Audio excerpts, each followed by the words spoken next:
70 बरस का हो गया है आज़ाद हिंदुस्तान।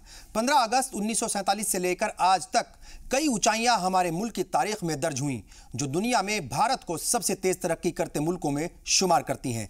लेकिन पिछले 7 दशक में तरक्की के तमाम दावों के बावजूद कई ऐसी कसक अभी भी बाकी हैं जिन पर संजीदगी के साथ काम करने की जरूरत थी, लेकिन वो सियासी उलझनों में उलझ कर रह गईं।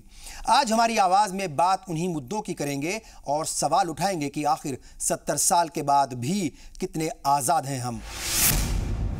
आदाब नाजरीन, मैं हूं खुर्शीद रब्बानी। 70 बरस के आजाद हिंदुस्तान ने कई ऊंचाइयों को छुआ है, लेकिन आज भी जमीनी मुद्दों पर हम बहुत कमजोर नजर आते हैं। आखिर ऐसा क्यों? खुद देखिए और समझिए। At the stroke of the midnight hour, when the world sleeps, India will awake to life and freedom. A moment comes, which comes but rarely in history, when we step out from the old to the new, when an age ends, and when the soul of a nation, long suppressed, finds utterance.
लाल किले पर शान से लहराता तिरंगा, हंसते मुस्कुराते चेहरे, अपना मुल्क, अपना संविधान, अपनी जमीन, अपना आसमान।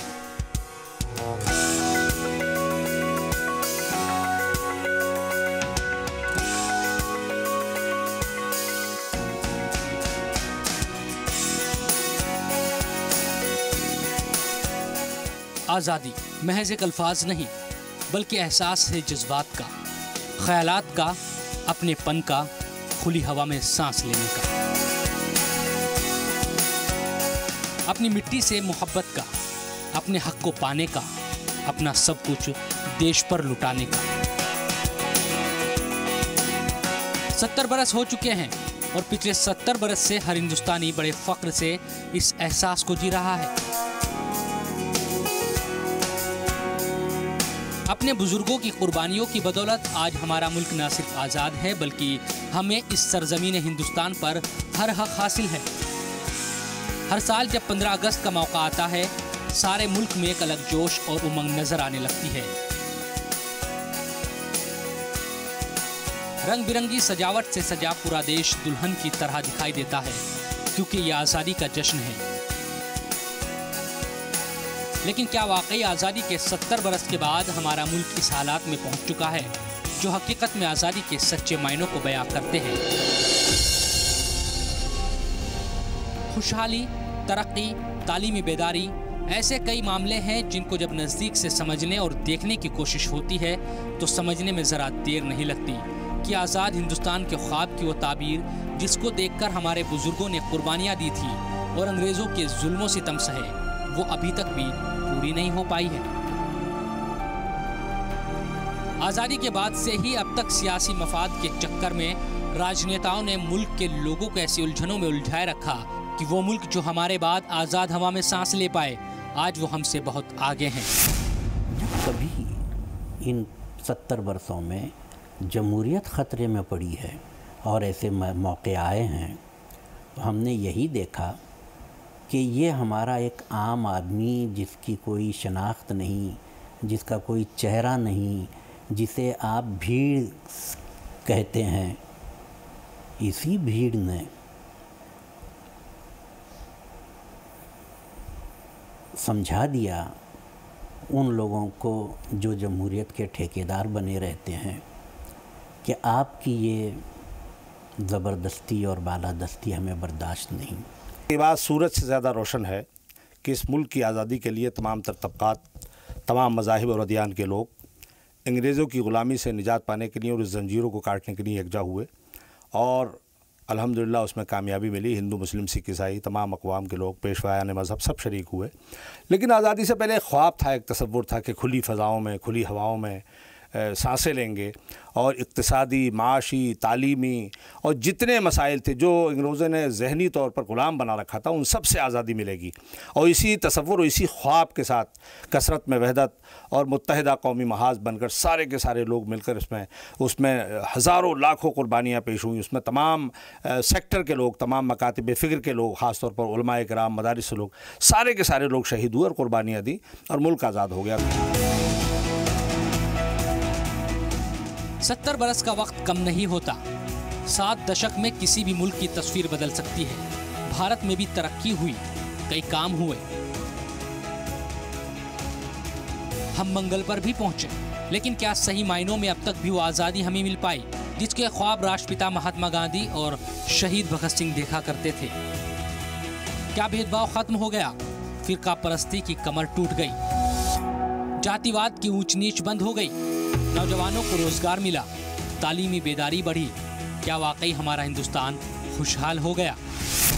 फिरका परस्ती और भेदभाव, ये देखिए इस सब चीज़ को बिल्कुल दूर रखें, क्योंकि हमारे जो मुल्क को आज़ाद करने वाले जो थे, हमारे बड़े बुज़ुर्ग थे, उनके दिल व दिमाग में ये सब बात नहीं थी। वो हमारे हिंदुस्तान में रहने वाले बच्चों के लिए और उन्होंने आगे के लिए सोचा था, इसलिए आज़ादी किया ताकि हमारे बच्चों को कोई चीज़ की परेशानी नहीं हो, आराम से ज़िंदगी बसर कर सके।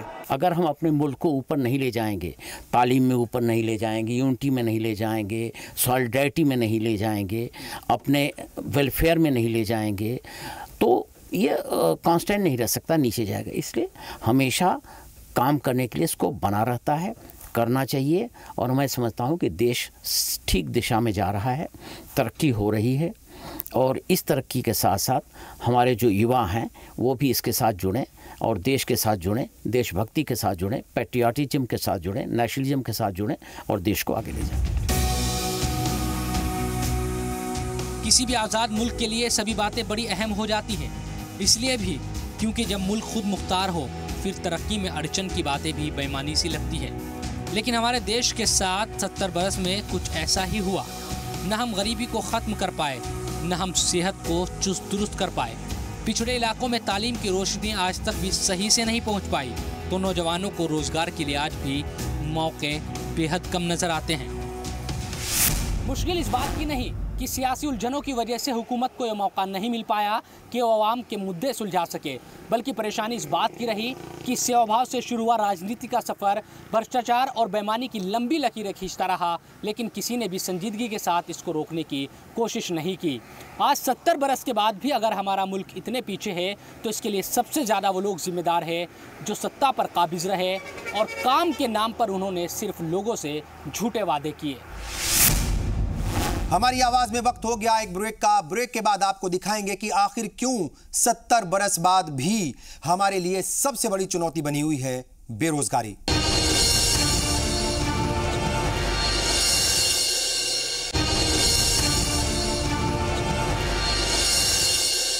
ब्रेक के बाद एक बार फिर आप सभी का स्वागत, इस्तकबाल। आप देख रहे हैं हमारी आवाज़ और सवाल ये है कि क्या सत्ता पर काबिज होने के बाद वादों को भूल जाना ही हमारे मुल्क के नेताओं की फितरत बन चुका है। ये सवाल इसलिए क्योंकि बेरोजगारी, सेहत, दहशतगर्दी और तमाम ऐसे मुद्दे हैं जो आज भी हमें जकड़े हुए हैं। इन्हें कब सुलझाया जाएगा, ये बहुत बड़ा सवाल है। आइए एक बार फिर शुरू करते हैं इस सिलसिले को। गरीबी के आंकड़े भी शर्मसार करते हैं। आज़ादी के 70 साल बाद भी हमारे मुल्क में गरीबी कम नहीं हुई। गरीबी के बारे में जो आंकड़े हैं वो वाकई शर्मनाक है। संयुक्त राष्ट्र की एक रिपोर्ट के अनुसार सबसे खुश देशों की सूची में भारत 122वें पायदान पर है, जबकि आतंकवाद से बेहाल पाकिस्तान और गरीबी से जूझ रहे नेपाल इस सूचकांक में भारत से बेहतर हालात में है। हालांकि कई बार आंकड़े खास नहीं होते, लेकिन जरूरी ये है कि हमें गरीबों के लिए कुछ करना चाहिए। मनरेगा और खाद्य सुरक्षा जैसे प्रोग्राम भी कुछ खास तब्दील नहीं कर पाए।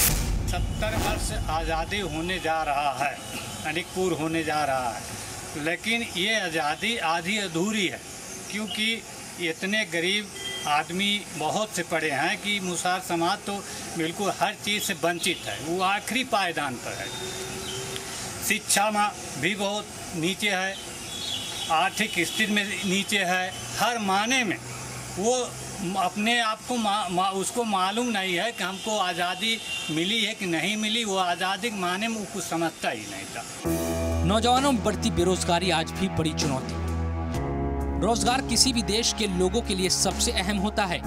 मुल्क की तरक्की और खुशहाली इस बात से भी तय होती है कि वहाँ के लोगों को कितना रोजगार मिल रहा है। अंतर्राष्ट्रीय श्रम संगठन की रिपोर्ट के मुताबिक 2017 में भारत में बेरोजगारों की संख्या 1.77 करोड़ से बढ़कर 1.78 करोड़ होने की आशंका है। यानी इस साल देश में 10 लाख लोग बेरोजगार और बढ़ जाएंगे। एक रिसर्च के मुताबिक देश में हर साल 30 लाख से ज्यादा युवा ग्रेजुएट और पोस्ट ग्रेजुएट की डिग्री हासिल करते हैं, लेकिन इनमें से ज्यादातर युवा बेरोजगार रह जाते हैं। एक रिपोर्ट में ये बात भी सामने आई कि देश में 20 से 24 साल के 25% युवा बेरोजगार हैं।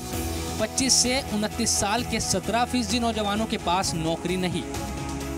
हालांकि 70 बरस में कोई भी सरकार रही हो, बेरोजगारी दूर करने के दावे सबने हमेशा किए, लेकिन वो दावे सिर्फ दावे ही रहे। तो एज ए इंडियन मैं यही सोच रहा हूँ कि हमारे मुल्क में जिस तरह से हमारे मुजाहिदीन ने लड़ा है, हमारे फ्रीडम फाइटर्स ने इस मुल्क को आज़ाद कराने के लिए अपनी जान की कुर्बानी दे करके इस मुल्क को एक पूरे अमन मुल्क यानी कि पीस, मतलब पूरी दुनिया में एक अमन का पैगाम, एक पीस का जो मैसेज दिया है, उसी तरीके से मुल्क चले। खुदकुशी करता किसान। आज़ादी के 70 बरस बाद भी किसान खुशहाल नहीं। खेतों पर पसीना बहाकर देश के लोगों का पेट भरने वाला किसान आज भी अपनी जिंदगी को ही खत्म करने को मजबूर है। राष्ट्रीय अपराध रिकॉर्ड ब्यूरो की रिपोर्ट के मुताबिक 2014 में 5,650 और 2015 में 8,000 किसानों ने खुदकुशी की। पिछले साल भी नवंबर तक खुदकुशी के 200 से ज्यादा मामले सामने आ चुके थे, जो लगातार बढ़ते गए। तालीमी मैदान में तेजी लाने की जरूरत। तालीम ही तरक्की का एकमात्र जरिया है, लेकिन आज़ादी के 70 बरस बाद भी क्या हम अपने लोगों को तालीम की रोशनी के करीब ला पाए हैं? ये बात सच है कि आज पहले से ज़्यादा लोग तालीम को लेकर बेदार भी है और बच्चों को पढ़ा भी रहे हैं, लेकिन देश में अभी भी करीब 28.2 करोड़ लोग अनपढ़ हैं, जो कि इंडोनेशिया की आबादी के बराबर हैं, और 18% लोग ऐसे हैं जो स्कूल तो गए, लेकिन माध्यमिक विद्यालय की पढ़ाई पूरा करने में भी नाकाम रहे। ऐसे हालात में कैसे कहें कि तालीम को बेहतर बनाने की और ज़्यादा कोशिश नहीं होनी चाहिए? अलग अलग विविधताओं का हमारा देश अगर तालीम के मामले में इतना नीचे है, तो फिर कैसे बेहतरी की उम्मीद की जाए? जब हम एजुकेशन तालीम की बात करते हैं तो हिंदुस्तान में मुसलमानों की जो एजुकेशनल अचीवमेंट है, हम और कम्युनिटीज़ के साथ जोड़ते हैं और वहाँ देखते हैं कि ये शायद और उससे पीछे हैं। लेकिन अगर हम पूरे खित्ते में देखें और बांग्लादेश और पाकिस्तान में भी एजुकेशन की हाल देखें, तो हम ये देखते हैं कि हिंदुस्तान में मुसलमानों की हालत, एजुकेशनल कंडीशन जो है उनसे बेहतर है। तो ये बड़ी इम्पॉर्टेंट बात है कि अगर पूरे खित्ते में देखी जाए तो हिंदुस्तान के मुसलमानों में ये एक अवेयरनेस ज़्यादा आई है। आज़ादी के इस 70 साल में हिंदुस्तान ने क्या किया, अगर आप गौर करें तो एक बात उभर के आएगी कि हिंदुस्तान आज पूरी दुनिया के नक्शे पे एक नुमायाँ मुकाम के तौर पर उभर के सामने आया है।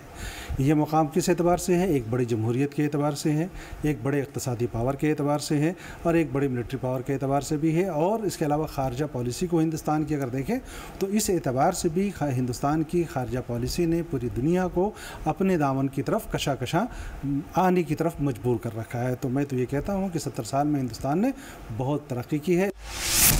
हालात बेहतर होंगे, ये ख्वाब पिछले 70 सालों से दिखाया जा रहा है। मुल्क के आखिरी हिस्से में रहने वाली आवाम तक भी तरक्की की चमक पहुंचाई जाएगी, ये भी लगातार वादा किया जाता रहा, लेकिन इन सब वादों का वास्ता हकीकत से नज़र नहीं आता। अगर इनमें हकीकत होती तो आज हम ये सवाल ना पूछ रहे होते कि आखिर कितने आज़ाद हैं हम। हमारी आवाज में वक्त हो गया है एक और ब्रेक का। ब्रेक के बाद आपको दिखाएंगे कि फिरका परस्ती की गुलामी से क्यों आजाद नहीं हो पा रहे हैं हम और कैसे मिलेगी आजादी हमें फिरका परस्ती से।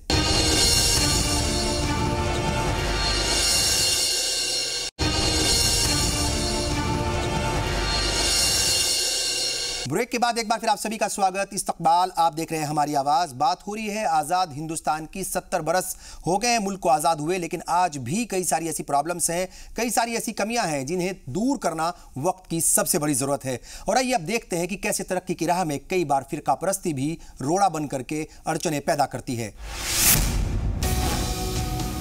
बेहतर स्वास्थ्य सेवाओं का दावा करने वाली तमाम हुकूमतों के बावजूद भी देश की सेहत अभी भी बहुत ज़्यादा बेहतर नहीं। सरकारी आंकड़ों पर यकीन किया जाए तो देश में हर 1681 मरीज पर सिर्फ एक डॉक्टर है। भारत जैसे बड़े मुल्क में अब भी करीब 5 लाख डॉक्टरों की कमी है। ग्रामीण इलाकों के अस्पतालों में किस कदर बदहाली है, इसकी तस्वीरें रोज सामने आती है। कहीं एम्बुलेंस की कमी के चलते कोई पिता बेटे के शव को कंधे पर ले जाता दिखता है, तो कहीं अस्पताल में स्ट्रेचर न होने की वजह से मरीज को उसके परिजन घसीटते हुए ऑपरेशन थिएटर ले जाते हैं। आज़ादी के 70 साल हो गए हमारा देश आज़ाद हुए, लेकिन आज चाहे स्वास्थ्य को ले लीजिए, चाहे शिक्षा के ले लीजिए, हर जो व्यवस्था है उसमें हमको आज़ादी अभी नहीं मिली है। क्योंकि जो गरीब तबका है उसको शिक्षा उसकी महंगी हो गई है, किसान को ले लीजिए उसकी खेती महंगी हो गई, उसकी उपज का सही दाम नहीं मिल पा रहा है, और मज़दूर जो है वो मज़दूरी का सही उसको नहीं मिल पा रही है। ये स्थिति है देश की। विश्व में सबसे ज़्यादा अविकसित बच्चे भारत में, ये हमारे मुल्क के लिए सबसे ज़्यादा शर्मनाक बात हो सकती है, क्योंकि बच्चों के बीच कुपोषण दर में गिरावट के बाद भी भारत में अविकसित बच्चों की संख्या करीब 4 करोड़ है। ये आंकड़े विश्व में सबसे ज़्यादा है। अविकसित का मतलब अपनी उम्र की तुलना में कम कद से है। 2016 ग्लोबल न्यूट्रिशन की रिपोर्ट के अनुसार वेस्टिंग या उम्र की तुलना में कम कद और वजन के बच्चों के संबंध में 130 देशों में से भारत का स्थान 120वां है। रिपोर्ट ये भी कहती है कि कुपोषण में गिरावट की हाल की दरों पर भारत 2030 तक घाना या टोगो से भी नीचे पहुंच सकता है। भारत में कुपोषण में गिरावट की दर कई गरीब अफ्रीकी देशों से भी पीछे है। दहशतगर्दी और नक्सलवाद बड़ी समस्या। शायद ही कोई दिन खाली जाता हो जब आतंकवाद या नक्सलवाद की खबरों से अखबारों की कतरन ना भरी हो। पिछले कई दशक से आतंक का जो सिलसिला शुरू हुआ था वो आज तक भी हमारे देश के लिए नासूर बना हुआ है। आतंक से आज़ादी की लड़ाई जारी है, लेकिन देश को आतंकवाद और नक्सलवाद से न सिर्फ बड़ी जनहानि हुई, अलबत्ता बजट का एक बड़ा हिस्सा आतंकवाद को रोकने में खर्च हो रहा है और इससे विकास भी बुरी तरह से प्रभावित हो रहा है। फिरका परस्ती बनी एक बड़ी चुनौती। आज़ादी में सबने एक साथ मिलकर अंग्रेज़ों के खिलाफ लड़ाई लड़ी। उस वक्त कोई मजहबी एतबार से नहीं बल्कि हिंदुस्तानी होने के नाते लड़ रहा था और इसमें बड़ी कामयाबी भी हासिल हुई। लेकिन आज 70 बरस बाद हालात कुछ बदले नजर आते हैं। मजहब के नाम पर एक दूसरे के खिलाफ बोलना आजकल न सिर्फ हमारे नेताओं की सियासत का अहम हिस्सा है, बल्कि नफरतों का ये दौर सोशल मीडिया भी खूब देखा जा सकता है। ये मुश्किल दौर हो सकता है, लेकिन ये सच है कि किसी भी तरह की फिरका परस्ती मुल्क की तरक्की के लिए अच्छी नहीं। अमन और भाईचारगी ही हमारे मुल्क को आगे ले जा सकती है।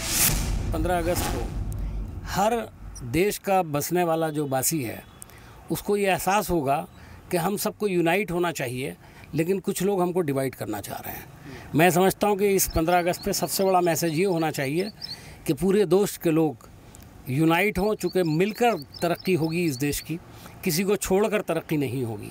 यकीनन आज़ादी पर किसे फ़ख्र नहीं होगा। हर बाशिंदगान वतन को अपनी आज़ादी पर फ़ख्र है और करना भी चाहिए। लेकिन आज़ादी के बाद जिस तेज़ी से हमें अब तक जो है तरक्की पजीर मुल्क होना चाहिए था, वो उस तरह से हम नहीं हुए, बल्कि तब तक तो हमें तरक्की याफ्ता मुल्कों में आ जाना चाहिए था। और ये हमारी बदकिस्मती रही है कि हमारे सियासी रहनुमा इस तरह अभी तक कामयाब नहीं रहे। फिर भी देखा जाए तो बहुत हद तक हमारा मुल्क बहुत तेज़ी से आगे बढ़ रहा है। ये 70 साल के बाद हमारा मुल्क है। 70 साल का देश आज कितना आज़ाद है।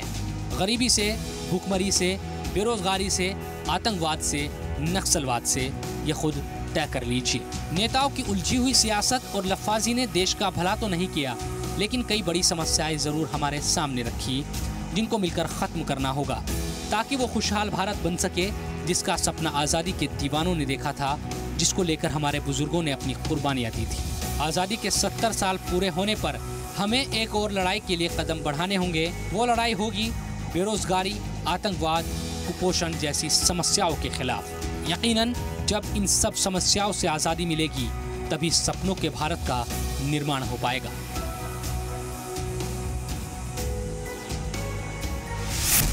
मुल्क की तरक्की के लिए साफ नियत और ईमानदारी के साथ काम करने की ज़रूरत है। ये बात सत्ता पर काबिज रहे लोगों पर भी लागू होती है और देश की आवाम पर भी।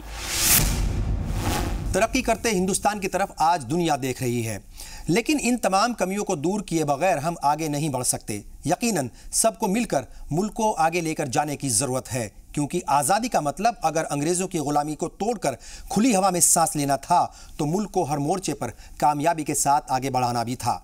उम्मीद की जानी चाहिए कि हालात ज़रूर बदलेंगे और वो सपनों का भारत ज़रूर बनेगा जिसका ख्वाब आज़ादी के दीवानों ने देखा था। बहरहाल हमारी आवाज़ में आज बस इतना ही। आप सबको भी जश्न आज़ादी की बहुत बहुत मुबारकबाद। जय हिंद।